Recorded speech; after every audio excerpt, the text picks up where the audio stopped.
Why do object moves? Why do they stop?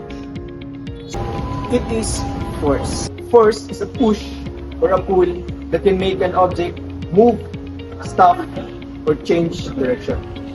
Motion is the movement of an object from one place to another. For example, when you push a chair, it moves. When you stop pushing, it slows down and stops because of friction. 3, go!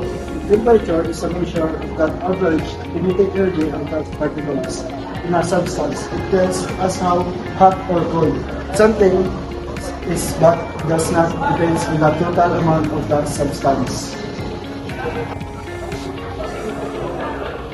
Heat is a form of energy transfer that occurs between two objects or regions with a temperature difference.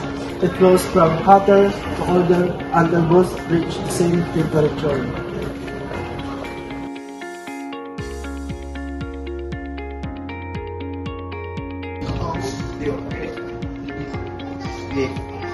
In physics, equilibrium is a state where all forces and torques acting on the object are balanced, resulting in zero net force and zero net torque.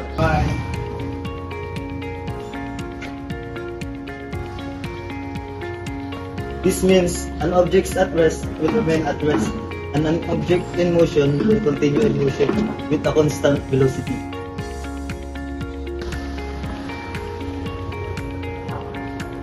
There are two main types: static equilibrium and dynamic equilibrium.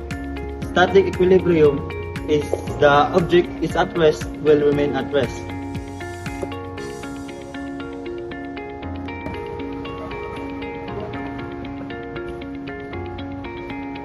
Dynamic equilibrium is the object is in motion, a constant velocity, and a constant angular velocity.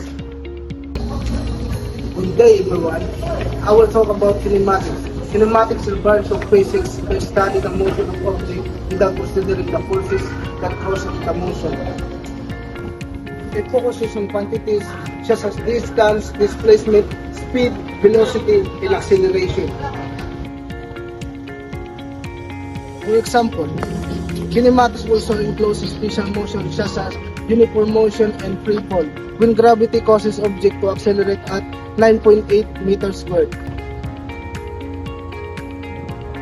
Every time we move or lift something, we use work, energy, and power.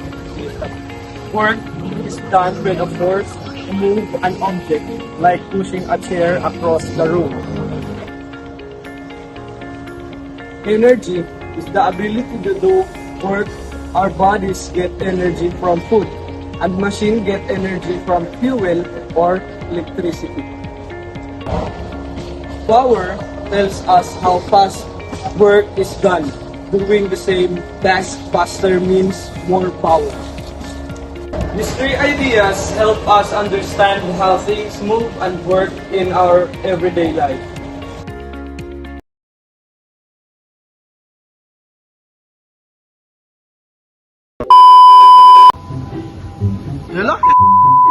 What things?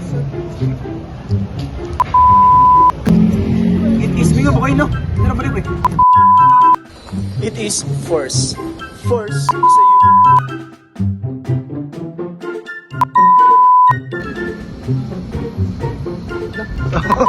balubot na pwede. Equilibrium. This means an object's